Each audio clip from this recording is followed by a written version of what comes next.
아직 다루지 못한 예수님의 비유 많이 있습니다만은 조금의 변화를 주기 위해서 예수님의 비유 잠시 접어두고 주기도문에 대해서 몇 주 동안 말씀을 드리려고 합니다.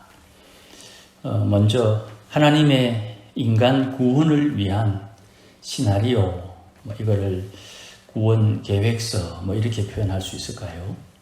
하나님께서 사람을 구원하시는 그 계획, 그것을 좀 정리해야 될 필요가 있습니다.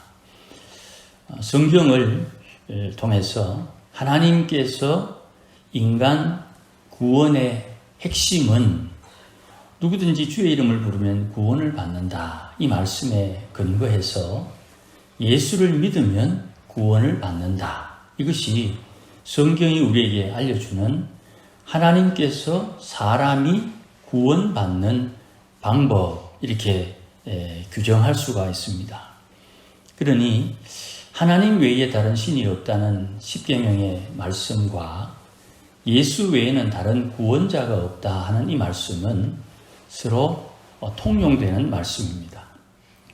그러니 하나님의 백성이라고 할 때에는 반드시 예수님이 구원자다 하는 것을 누구나 인정해야 되는 것이고, 이것을 믿기 때문에 예수님은 나의 구원자입니다 하는 것을 믿기 때문에 이제 성경을 가지고 차근차근 설명을 해서 우리가 아는 범위만큼, 우리가 깨우치는 만큼 이해하게 되는 것입니다. 여기서 차근차근 설명한다 하는 말을 다른 말로 설복, 복을 설명한다, 또 설교, 교리를 설명한다, 이렇게 표현하는 것입니다. 그래서 성경을 공부한다고 할 때에 예수님을 믿는 신앙을 가지고 다시 하나님의 일을 묵상하는 것입니다. 신앙을 가지고 하나님의 일을 묵상하는 것, 이것이 성경 공부가 되고, 예수를 안 믿는 사람도 성경을 공부하려고 공부하는 모임에 들어 오거든요. 그들은 1차적으로 신앙을 가지기 위해서 성경을 공부하고, 공부하면서 자연스럽게 신앙을 가지게 되는 이런 역사가 진행되는 것입니다. 그래서 기독교 신앙의 핵심은 누가 뭐래도 인간의 구원에 있음을 우리가 잊지 말아야 됩니다. 여기에 인간을 구원하신다 하는 여기에 초점을 맞춘 교단이 침례교입니다. 침례교는 어떻게 구원받느냐, 여기에 초점을 맞추어서 말씀을 전하고 세례를 주고, 그리고 그들에게 신앙을 가르칩니다. 그러다 보니까 좀 특이한 것이 교회를 개척하는 데 있어서는 침례교가 조금 실력을 발휘한다 그럴까요? 신학적인 배경이 그쪽 교단은 교회를 세우는 데는 조금 더 열심을 내는 경향이 있습니다. 그런데 침례교에는 좀 규모가 큰 교회가 좀 드물어요. 그것은 아마 교회가 개척되고 난 뒤에 교인들 사이에 교인들을 세우는데 조금 교리적인 부분에 약한 것이 아닌가, 그렇게 추측을 해 봅니다. 그리고 구원이 핵심이라면 인간이 왜 구원받아야 되느냐를 가르치는 것이 죄의 문제, 인간은 죄인이다 하는 것을 가르치는 인간에 대한 설명이 필요하고, 또 이런 죄인인 인간을 구원해 주신 분, 그분이 누구냐? 예수님은 그리스도다 해서 그리스도에 대한 기독론의 말씀이 이어지고, 그리스도를 보내신 분이 누구냐? 그분은 하나님 아버지, 그래서 하나님에 대한 설명, 그리고 성령님, 우리의 구원을 온전히 이루어 가시는 주도권을 쥐고 있는 성령에 대한 설명이 이어지게 됩니다. 이런 구원에 대한 내용이 어디에 기록되어 있느냐 하면 성경에 기록되어 있지요.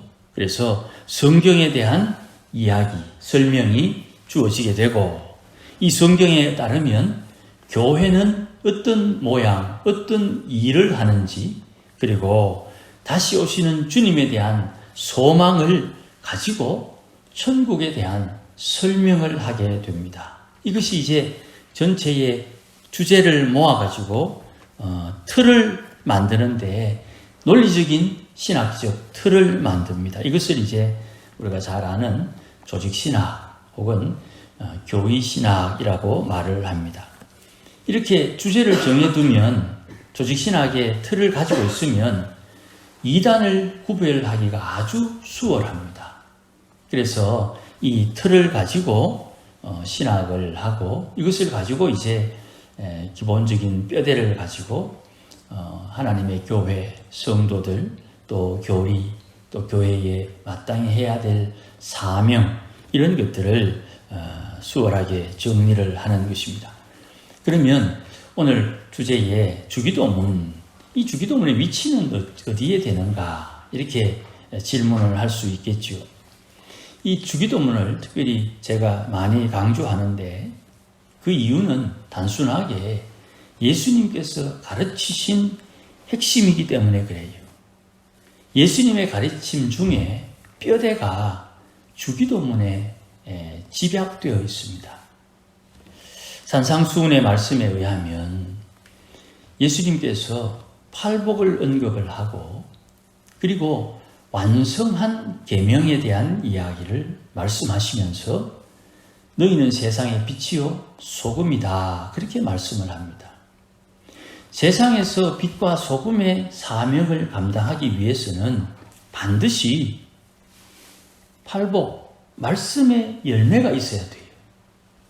이 말씀의 열매는 말씀을 순종함으로 열매를 맺는 것이에요. 그리고 말씀의 열매는 그 말씀을 배우고 말씀을 따라 순종하는 그 성도의 삶 속에, 말씀을 따라 순종하려고 하는 그에게 하나님의 성령께서 말씀 가운데 일하시는 것을 느끼고 깨닫게 돼요. 이것은 이론이 아니라 실제로 그렇습니다. 계명을 가지고 기도의 제목으로 삼고, 십계명이 내 마음의 열매로 맺어지기를 기도하는 성도들에게는 반드시 성령께서 내 인생 가운데 침범해 오는 것을 느껴요. 내 양심에 하나님의 말씀대로 살지 못하는 것을 늘 깨우치는 거예요.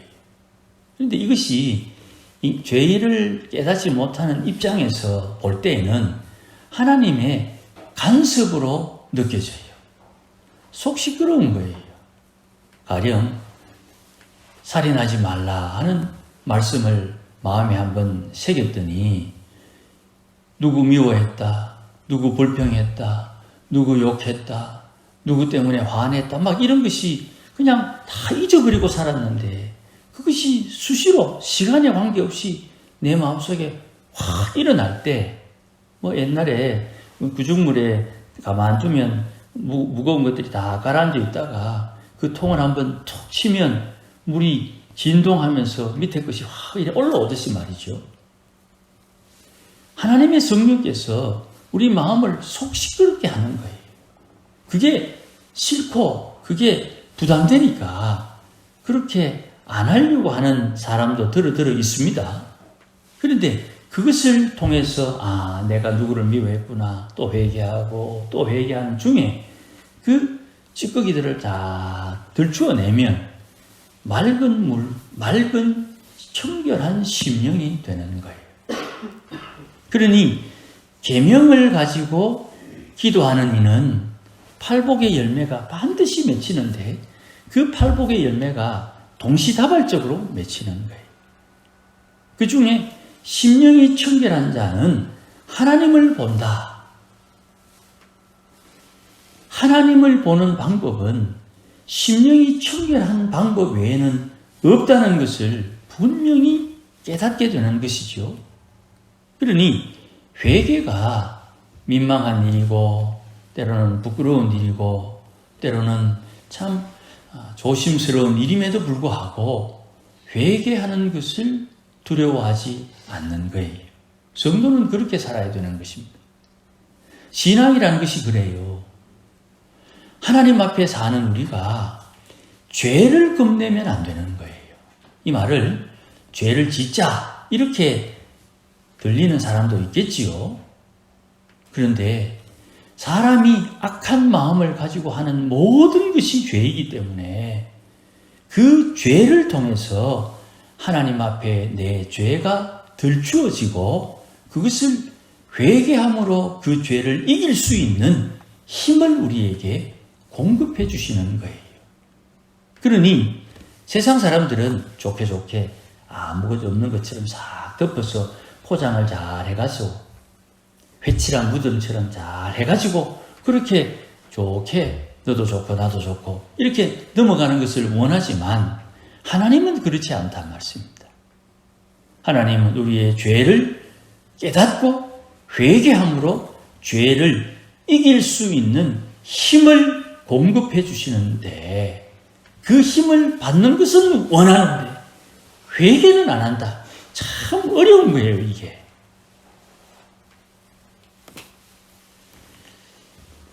그러니 주님께서 단순하게 우리에게 가르치신 것, 그래서 주기도문이 중요하고 앞서 말씀드린 것처럼 이 주기도문을 기준에 두고 이 주기도문의 삶을 살기 위해서 우리가 어찌해야 되는지를 거꾸로 추적을 해보니까 하나님의 율법을 이해하고 그 율법 가운데 역사하시는 성령의 역사하심을 덧붙여서 하나님의 사람다운 삶을 살도록 하는 목표가 된다는 것을 깨닫게 되는 것이에요. 이 주기도문은 주님이 가르치신 기도문이니까 너희는 이렇게 기도하고 이런 능력 있는 삶을 살아라 하는 주의 권면이 되는 것이에요. 그래서 주기도문의 내용이 무엇인지, 순서가 어떻게 되는지 이것을 가지고 기도하는 기도의 제목으로 삼아야 되는데 우리 교단에서는 이제 주기도문을 가지고 우리 아이들에게 기도하는 법을 가르친다고 손가락 5개, 첫 번째 하나님 아버지, 하나님의 이름을 부르고 이렇게 우리에게 가르쳤단 말이죠. 이 순서 하나가 다 기도 제목인데 기도하는 방법으로만 우리에게 가르쳐가지고 주기도문으로 기도합시다 하는 말을 우리 교단에 있는 많은 분들이 아주 낯설어하고 그것을 뭔가 특별한 것처럼 그렇게 오해하는 경향이 들어 있어요.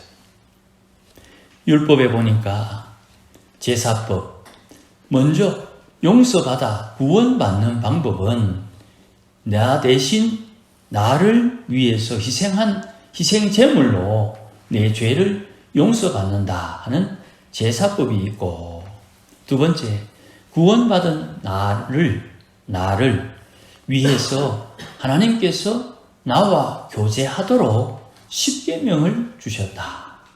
그리고 나도 하나님과 교제하고 너도 하나님과 교제하는데 너와 나는 어떻게 살아야 되느냐?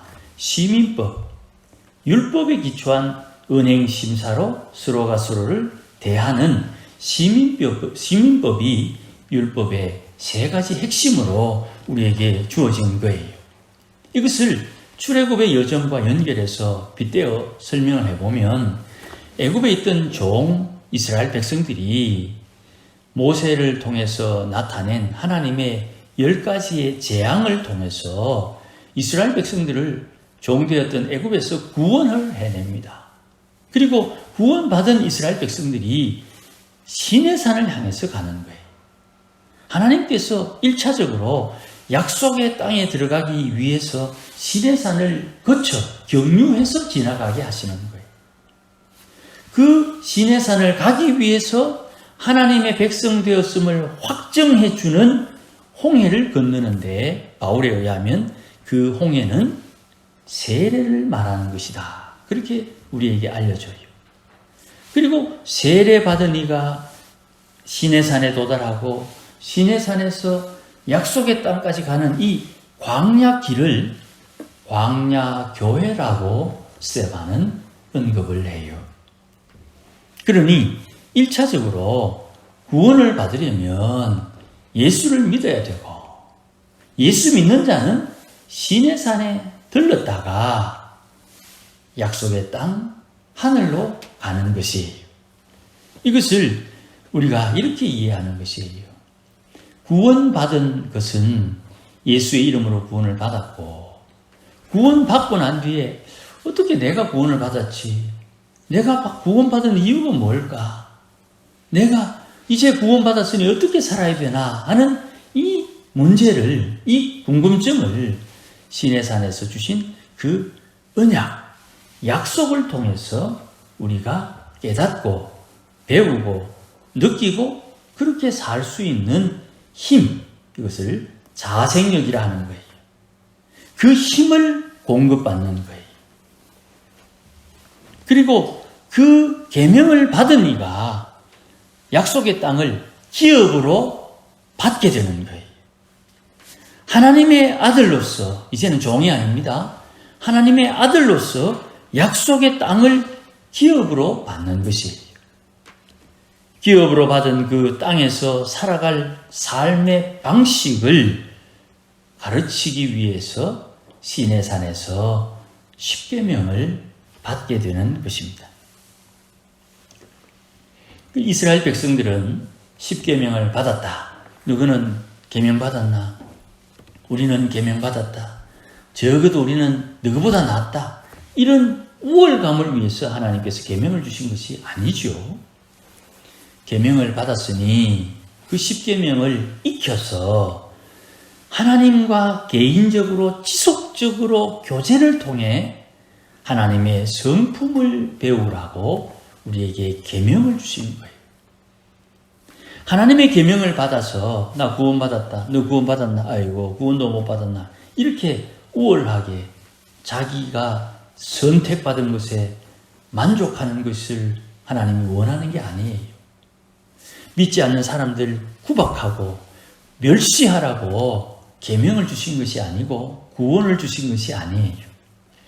구원을 받았으니 우리를 구원해 주신 하나님의 성품을 배우라고 그 성품 배우는 방법으로 십계명을 주신 거예요.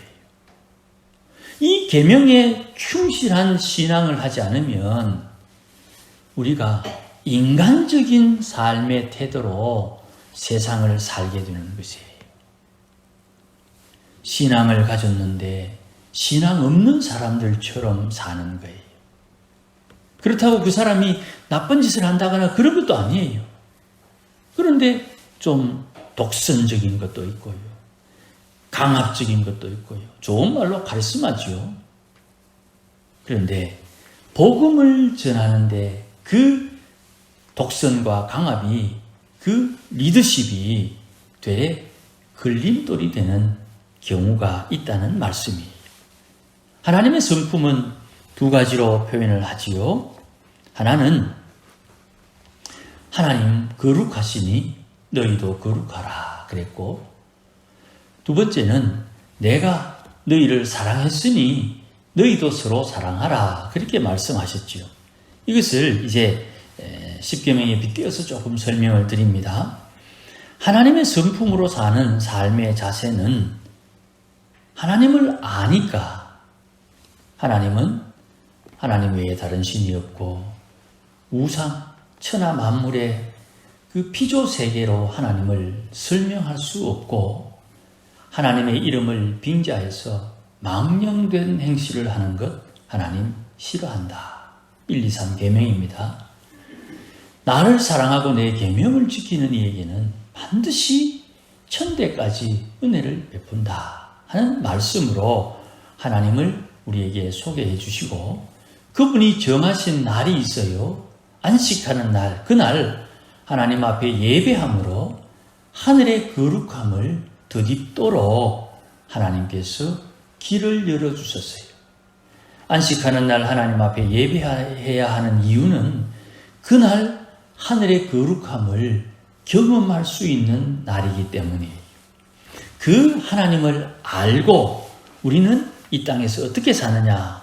부모 공경하고 살인하지 않고 간음하지 않고 도둑질하지 않고 거짓 증언하지 않고 남의 것을 탐내지 않는 삶을 사는 거예요. 말씀은 말씀의 열매를 맺는 거예요. 계명을 따라 살면 반드시 그 말씀의 열매로 팔복의 열매를 맺게 되는 거예요. 탐심을 버렸어요. 이 세상에 욕심 없이 사는 이에게 하나님께서는 약속하신 대로 하늘을 그에게 기업으로 주시는 거예요. 심령이 가난한 자는 복이 있나니 천국이 저희 것이 되는 거예요.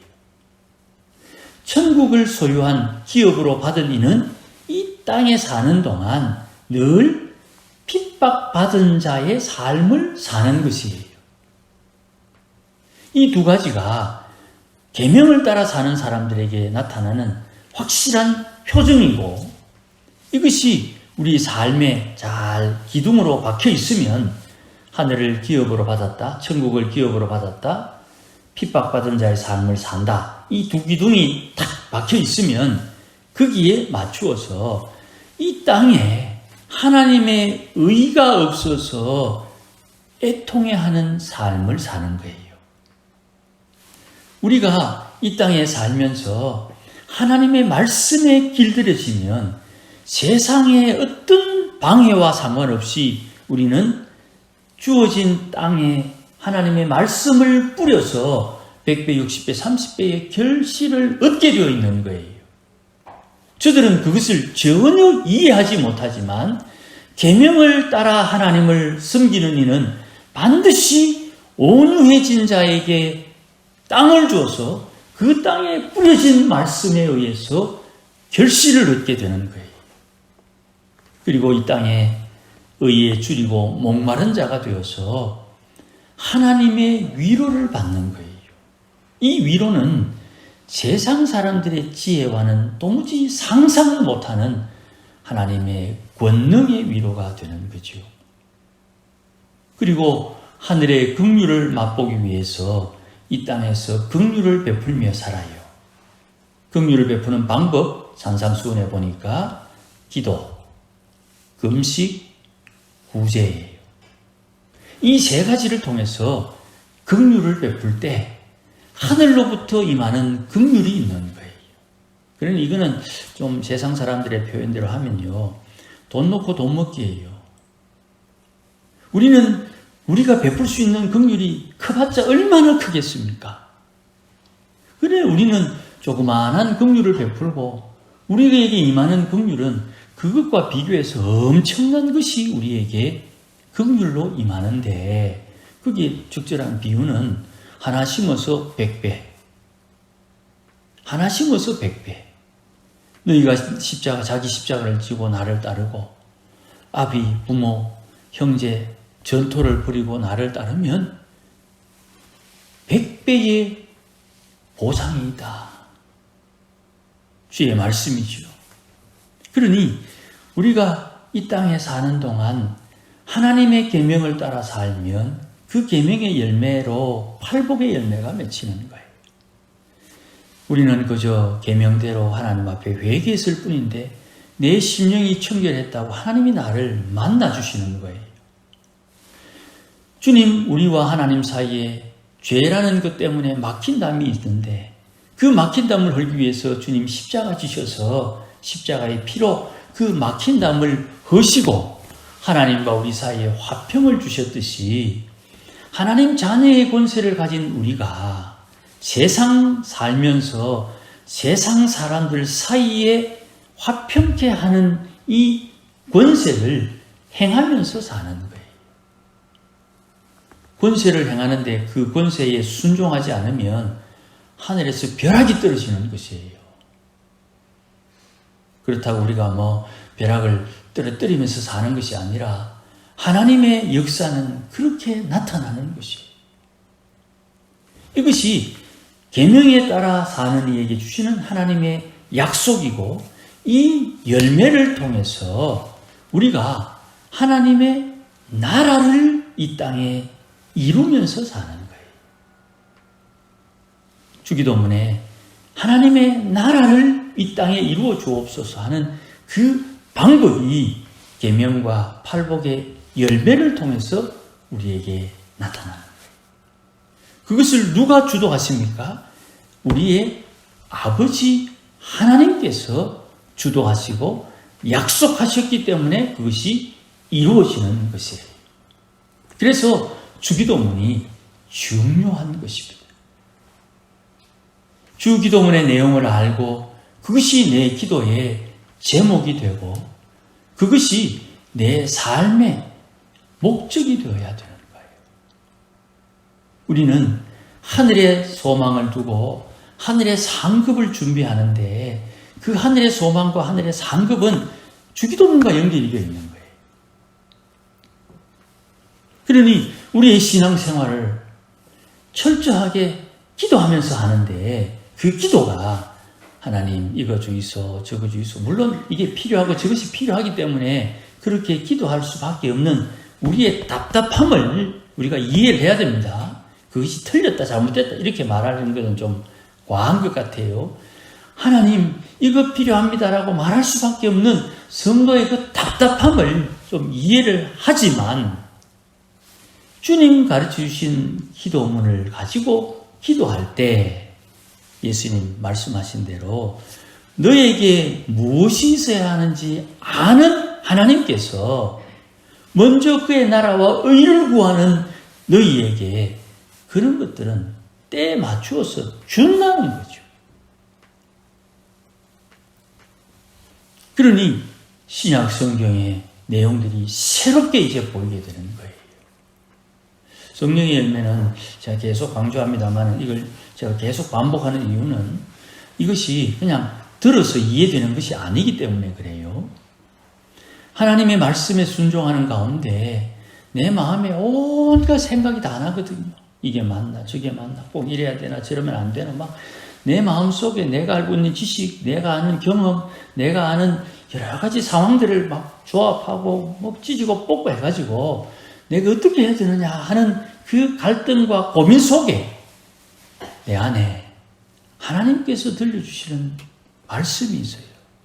그 성령의 역사하심을 내가 느끼고 깨닫고 보고 듣고 이 하나님 성령의 역사하심을 따라 내가 어떻게 처신해야 되겠다 하는 것을 하나님이 말씀해 주시는 거예요.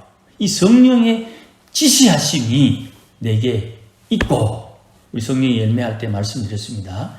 성령이 하시는 말씀에 내가 순종함으로 성령의 열매는 내 마음에 맺히는 거다. 그렇게 이야기했어요. 성령의 열매를 맺기 위해서 내가 순종하지 않으면 성령의 열매 못 맺는 거예요. 이걸 성령의 열매라 그러니까 이거는 그냥 신비하게 영적인 것으로만 이해하는데 전혀 그렇지 않아요. 성령의 지시하심을 깨우침을 받아서 그 말씀에 순종함으로 내 마음에 성령의 열매를 맺는 거예요. 그 열매를 가지고 하나님을 공배 대접하는 거예요. 그런데 내 마음을 싹 감추고 어차피 사람은 내 마음 모르거든요. 하나님은 내 마음을 보시지만 사람들은 내 마음 모르니까 내 마음을 싹 감추고 안에서 꿍꿍이 속을 가지고 있으면 사람들이 아이고 그랬습니까? 장로님, 집사님, 목사님 이럴 줄 아는 거예요. 어림없는 말씀. 그 속에 숨겨진 악함을 주님께서 들추어내시는 거예요.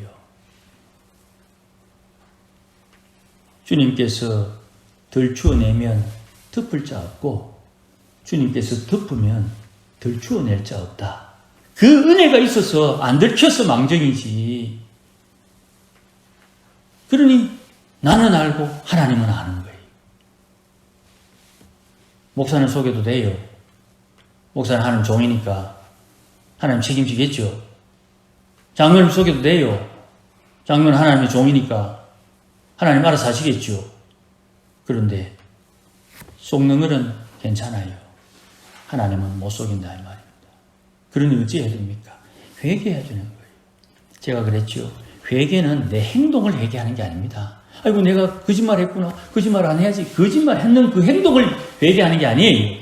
거짓말할 수밖에 없었던 내 마음에 숨겨진 악을 회개해야 되는 거예요. 우리는 눈에 보이는 것이 있으니까 행동에 초점을 맞추어서 네가 이랬다, 네가 저랬다 이렇게 말하지만 하나님은 이런 행동, 저런 행동 별로 관심이 없어요. 하나님은 그 사람 마음을 보시고 그 마음 자세를 가지는 거예요.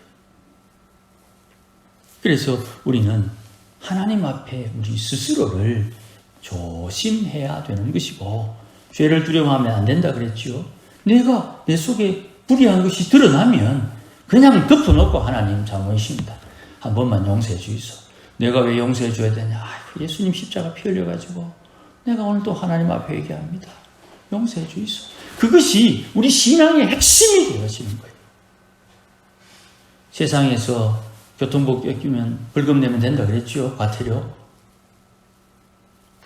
세상에서 내가 잘못한 것, 그에 합당한 대가를 지불하면 되는 거예요. 그러나 내 영혼의 문제는 하나님의 질서에 따라 하나님이 처치하시는 거예요. 그러니 우리의 신앙의 자세가 이 계명과 팔복, 성령의 열매와 삼각구도를 잘 이루고 있어서 이것을 통해서 주님 가르쳐 주신 주기도문의 삶을 영위할 수 있는 힘이 주어지는 것인데 이제까지 계속 계명과 팔복과 성령의 열매에 대해서 깊이는 아니지만 그래도 수박 그 닳기식으로 한번 다 훑어봤기 때문에 주기도문을 통해서 우리 신앙의 목표 혹은 우리 신앙이 지향하는 바를 좀 더 구체화해서 우리의 기도에 힘을 더하고 우리 신앙에 조금 더 든든한 기초와 반석을 제공하기 위해서 얼마의 기간인지는 잘 모르겠지만 이 주기도문을 살피려고 합니다. 주님 가르치신 기도 잘 배우셔서 우리의 기도에 능력이 더해지고 우리 인생에 하나님의 역사가 더욱더 풍성하게 나타나고 또 우리가 기도하는 이 간절함이 어디에 초점을 맞춰야 되는지 잘 살펴서 신앙의 온전함으로 주 앞에 나아가는 우리 모두가 되기를 주의 이름으로 축복합니다. 기도하십시다. 하나님 아버지 고맙습니다. 주님께서 아예 대놓고 우리에게 가르쳐 주신 이 주기도문의 내용과 순서를 잘 알아서 하나님 앞에 기도하며 하나님 예비하신 능력을 덧입고 주님께서 기뻐하는 삶을 살도록 은혜를 덧입혀 주옵소서. 부족한 이가 말씀을 전하기에 또 빠지는 것도 있고 오해되는 것도 있을 수 있겠으나 하나님의 성령님 너그러운 마음을 허락하여 주셔서 서로가 서로에게 정죄하거나 대적하지 않고 하나님의 아름다운 마음으로 이 말씀을 대해서 하나님 기뻐하는 삶을 살기에 부족함이 없도록 은혜 위에 은혜 다하여 주시옵소서. 예수님의 이름으로 기도하옵나이다. 아멘. 이제는 우리 주 예수 그리스도의 크신 은혜와 하나님 아버지의 극진하신 사랑과 성령님의 감화 감동 위로 충만하심이 오늘도 믿음을 따라 살기를 소원하여 하나님의 뜻을 따라 주님 기뻐하는 삶을 살기를 소망하는 모든 믿음의 권속들 심령 위에 주님 가르쳐 주신 주 기도문의 내용과 순서를 따라 하나님 앞에 기도함으로 하늘 영광 보기를 소원하는 믿음의 권속들 심령 위에 가정 위에 일터 위에 자녀들 위에 우리 교회 위에 이제로 영원토록 함께 계실지어다. 아멘.